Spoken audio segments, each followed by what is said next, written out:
I still remember the exact moment I understood that my grandmother had never actually forgotten me. It was a Tuesday in late October, the kind of cold that comes off Lake Ontario and settles into your bones before you even realize it. And I was standing in the parking lot of a Canada Post outlet in Barrie, holding a small padded envelope that had been forwarded 3 times before it finally found me. Inside was a key. Just a key. Old brass, the kind that fits a lockbox or a safety deposit drawer, with a piece of masking tape wrapped around the top.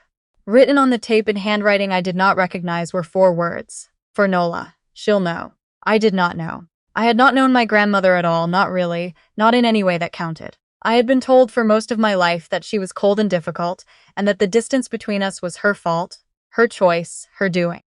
I had been told this by my mother, and I had believed it the way children believe things that are repeated to them often enough and early enough that the words eventually stop feeling like information and start feeling like fact.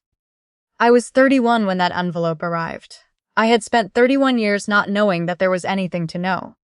My name is Nola, and I grew up in a mid-sized city in Ontario that my mother moved us to when I was 4 years old. She said we left because she needed a fresh start. She said the town we came from held too many bad memories.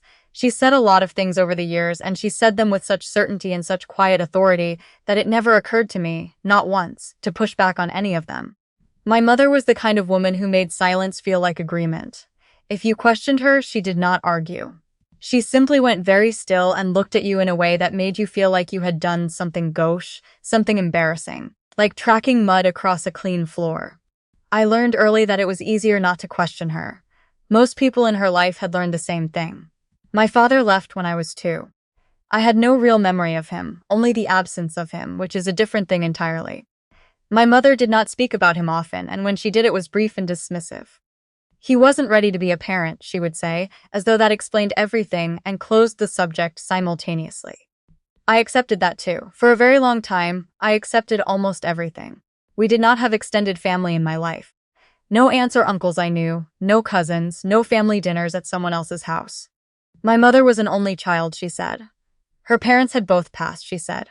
When I was small, I would sometimes ask about them, the grandparents I had never met, and she would give me the same answer every time, smooth, flat, and practiced sounding. They weren't good people, Nola. Some families are better left behind. I stopped asking before I was 10. The October I turned 31, I was living alone in a rented apartment near the water in Barrie. I had been through a difficult breakup the year before, the kind that leaves you quieter than you used to be, and I was working as a project coordinator for a civil engineering firm, a job I was competent at and not particularly passionate about. I was fine. That was the honest word for how I was. Not unhappy, not happy, just fine, coasting along in the way you do when you have not yet figured out what you are actually supposed to be doing with your life. The envelope arrived on a Tuesday. I had not recognized the name on the return address at first, because it was not a name I associated with myself. Harrington. My mother's maiden name, the one she had dropped before I was old enough to notice, the one she replaced with her second husband's surname when I was 7, and then kept even after that marriage ended. I had grown up as Nola Fairfax. I had never been Nola Harrington. But that was the name written on the envelope. Nola Harrington, for delivery. There was a letter tucked inside the envelope with the key. It was short and written in a different hand than the tape on the key, neater, more deliberate. My name is Dorothea Osei. I am a paralegal in Sudbury, Ontario. I am writing on behalf of the estate of Margaret Harrington, your maternal grandmother, who passed away on September 14th of this year. Per her instructions, this key and this letter are to be delivered to you directly, without routing through your mother. Your grandmother was very specific on that point. She wanted you to know that she spent the last 22 years trying to find you. She asked that you please call the number below before making any decisions about what to do next. I read it twice in the parking lot. Then I sat down on the curb, not because I planned to, but because my legs had simply stopped cooperating. My grandmother had died, a grandmother I did not know I had, and she had spent 22 years trying to find me. I had been standing there my whole life. I had not been hidden. She had not been unable to find me. She had been prevented from reaching me. And I was beginning to understand, in the way that understanding sometimes arrives not like a light turning on, but like a light you did not realize was off, who had done the preventing. I called Dorothea Osei that same evening. She was warm and precise, and she had clearly fielded a lot of difficult phone calls in her career because she waited through my silences without filling them, and she answered my questions without making me feel foolish for asking. My grandmother, Margaret Harrington, had lived her entire life in a small town in northern Ontario called Terrace Bay on the north shore of Lake Superior. She had been a registered nurse for 38 years.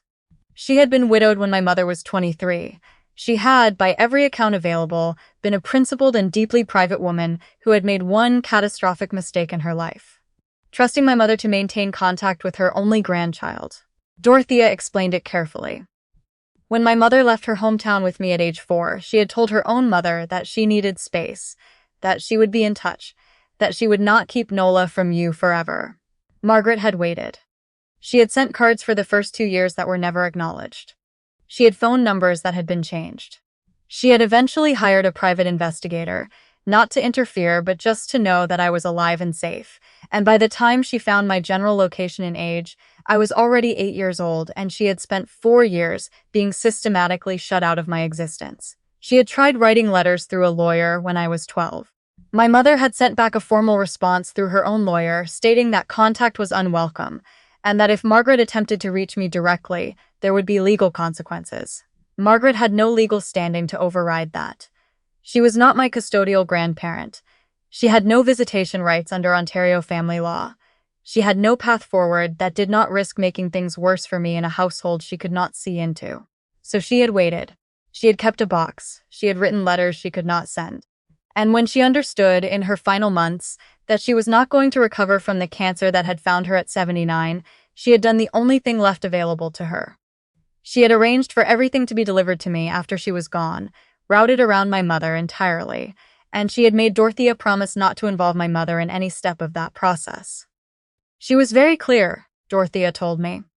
She said, "My daughter made her choices. I want my granddaughter to have the chance to make hers." I did not sleep that night.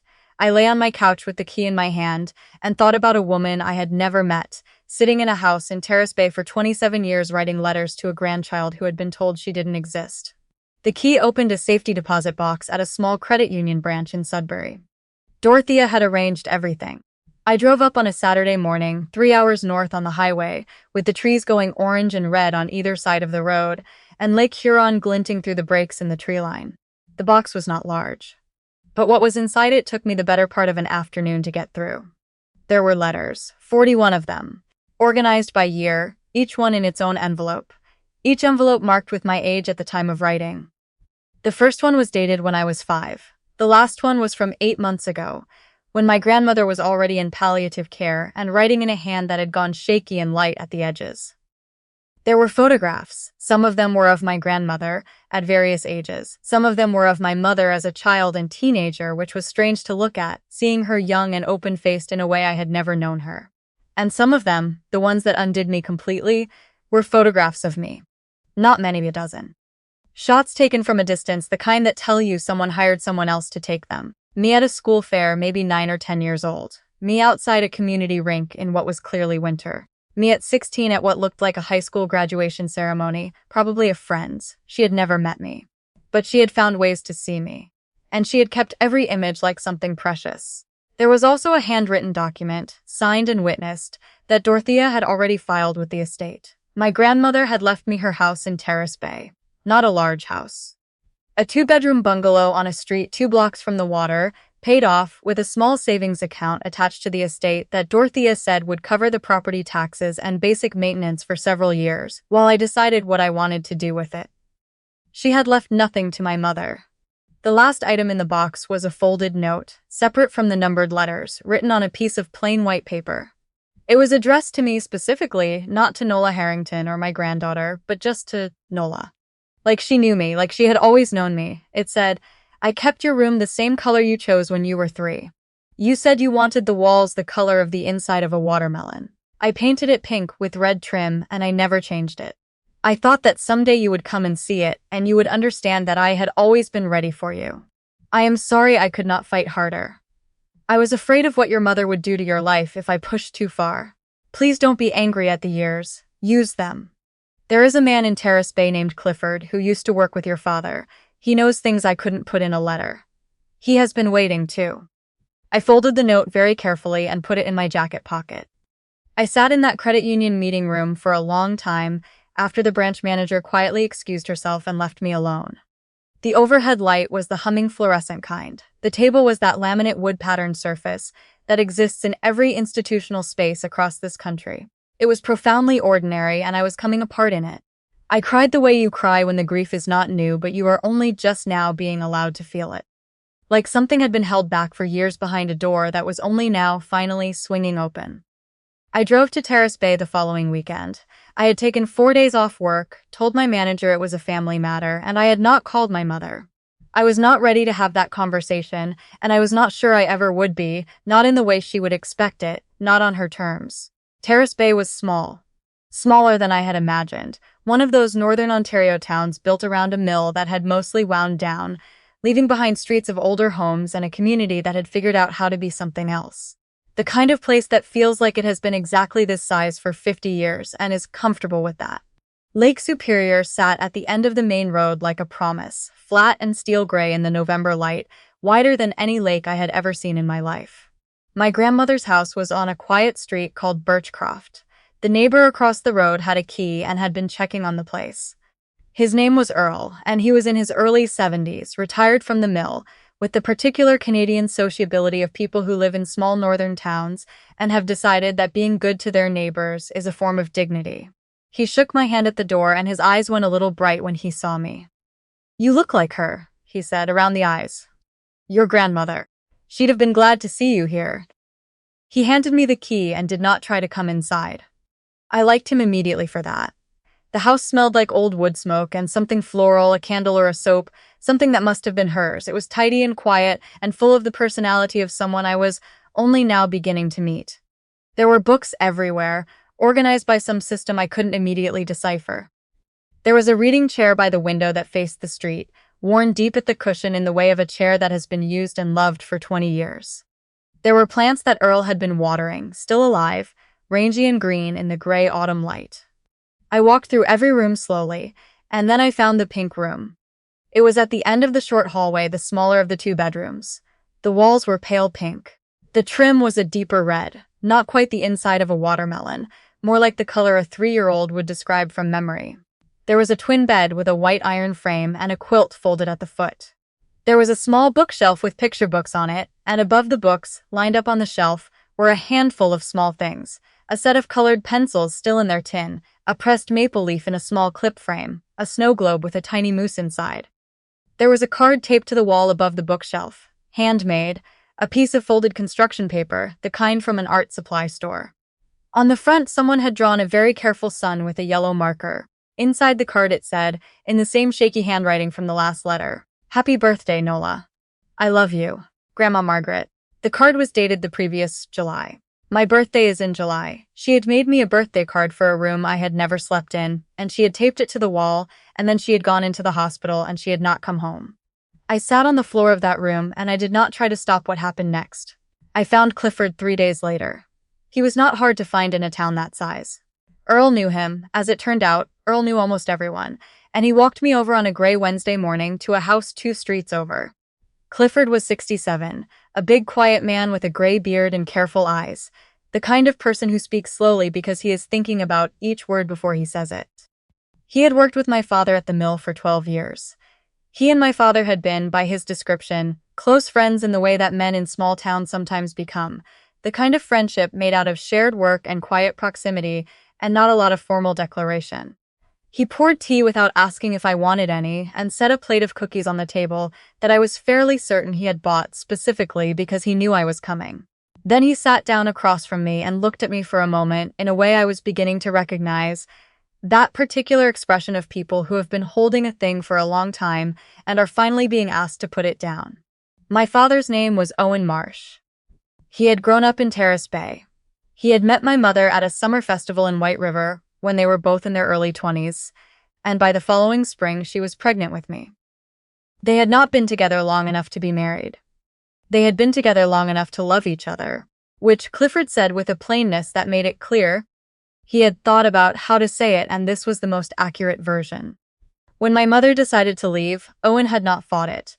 Not because he did not want to, but because my mother had made it clear that if he pursued it through lawyers, she would make things very difficult for him. And he was not a man with resources to match hers. She had moved. She had changed her number. She had used her second husband's legal infrastructure, eventually, to close every door Owen tried to open. He had never stopped. Clifford told me this carefully and without dramatics. Owen had hired a lawyer twice. He had filed paperwork twice. He had been denied access both times, once because of my mother's residence in a different province at that point, once because of a report my mother had submitted to the court that Clifford described only as false and left it at that. Owen had kept every court document in a folder. He had kept photographs of me, the same distant photographs my grandmother had kept, because they had shared investigators at one point, pooling what little money they had between them to afford it. Owen was 60 now. He had stayed in Terrace Bay. He had never married. He worked part-time at a hardware store and spent weekends on the water when the weather allowed. "He doesn't know you're here," Clifford said carefully. "I wasn't going to tell him until you decided whether you wanted me to. I didn't want to get his hopes up again." "Again," I said. "There was a point when he thought your grandmother had made contact. A few years back, it turned out to be a misunderstanding. He took it hard." I looked at the tea in front of me and thought about a man I had never met sitting across town right now, maybe 30 minutes from where I was sitting, not knowing. "Does he still want to know me?" I asked. Clifford looked at me like it was the most obvious question anyone had ever asked him. "He's never wanted anything else," he said. "I met my father for the first time on a Friday morning in November, in the parking lot of the Tim Hortons on the main road through town, because I could not think of a better place, and he had said wherever was fine with him, wherever I was comfortable, whatever I needed." He was tall and had gone mostly gray, and he was wearing a Carhartt jacket that had seen better decades. He was standing by his truck when I pulled in, and when I got out and walked toward him, he stayed very still in the way of someone who does not want to do anything wrong, who is measuring every movement, who has had too many disappointments to move toward something too fast. We stood about 3 feet apart, and I looked at him and he looked at me, and neither of us said anything for a moment. Then he said my name. Not loudly. Almost quietly, the way you say something you have been saying to yourself for a long time, and it feels different out loud. I said, "Hi, Dad," and I do not know why I said it that way. I had not planned to. It just came out, and something in his face changed entirely. Like a knot releasing. Like 30 years of held breath. We went inside and sat in a booth and talked for 4 hours. We had bad coffee, and those breakfast sandwiches that are objectively not great, and we talked for 4 hours, and I cried twice, and he cried once. Briefly, when I showed him the photograph my grandmother had taken of me at 16, outside the rink, the one she had kept in her safety deposit box. He held the photograph with both hands and looked at it for a long time without speaking. Then he set it down carefully on the table between us, like it was something that needed to be treated gently. "I should have been there," he said. "You tried," I told him, and I believed it. I had read the documents Clifford had shown me. I had seen the court filings. He had tried. He had been stopped, repeatedly and deliberately, by someone who knew exactly how to use the system to close doors on people who did not have the money to keep opening them. I am 34 now. I live in Terrace Bay 6 months of the year and rent out my apartment in Barrie for the other 6, which covers the property taxes on my grandmother's house without any difficulty. I kept the pink room. I have not repainted it, and I do not plan to. My relationship with my father is the kind of thing that grows slowly and asks for patience, and is worth both of those things. We have dinner most Sundays when I am in town. He has taught me to fish, which I turned out to have neither talent nor patience for, and we both find this funny. He comes to the pink room sometimes and sits in the doorway for a moment before we go anywhere. Not to be strange about it, just to acknowledge that she built that room for someone who finally arrived. I have not had a formal confrontation with my mother. I tried once, on the phone, about 6 months after I found everything, and she did what she has always done. Went very still, became precise and careful with her language, and managed to turn every factual thing I said into a matter of perspective. She said she had protected me. She said she had made the best decisions she could at the time. She said my grandmother had been difficult and that I didn't have the full picture. I listened to her say all of it, and then I told her calmly that I wasn't calling to argue. I was calling to tell her that I knew the truth now and that I needed some time. I have been taking that time ever since. It is not bitterness that keeps me from calling her. I have sat with the anger long enough that it has dissolved into something more like clarity. What happened to me was real. What was taken from me was real. And I do not need to keep reopening the conversation to confirm that. Some people will read this and think I should fight harder for a reconciliation. Maybe they are right. But I think there is a difference between forgiveness and returning to a relationship that has not fundamentally changed. And I have chosen the first without being obligated to choose the second. What I know, what I carry with me now is this. My grandmother spent 27 years writing letters I was never meant to receive. She saved a room for me in a color a 3-year-old chose. She found ways to see me from a distance when every other path was closed. She arranged, in the last months of her life, for the truth to reach me after she no longer could. She could not give me a childhood. She gave me what she had left, the key, the letters, the house, and the name of a man 2 streets over who had been doing the same math, keeping the same faith for just as long. I go to the lake sometimes in the early mornings when the water is very still. You can see all the way to the horizon on a clear day. It looks like it goes on forever. My grandmother used to walk to this same shore, Earl told me. She walked here most mornings until she could not anymore. I do not know if she imagined me standing here beside her. I like to think she did. What my mother meant as a severing turned out to be the thing that finally broke the silence open. She moved me far enough away for long enough that she never thought to guard the one path that could not be legally closed. The path of a grandmother who refused to stop loving someone she could not reach. That path led here, to this house, to this town, to this water. It turns out that was enough.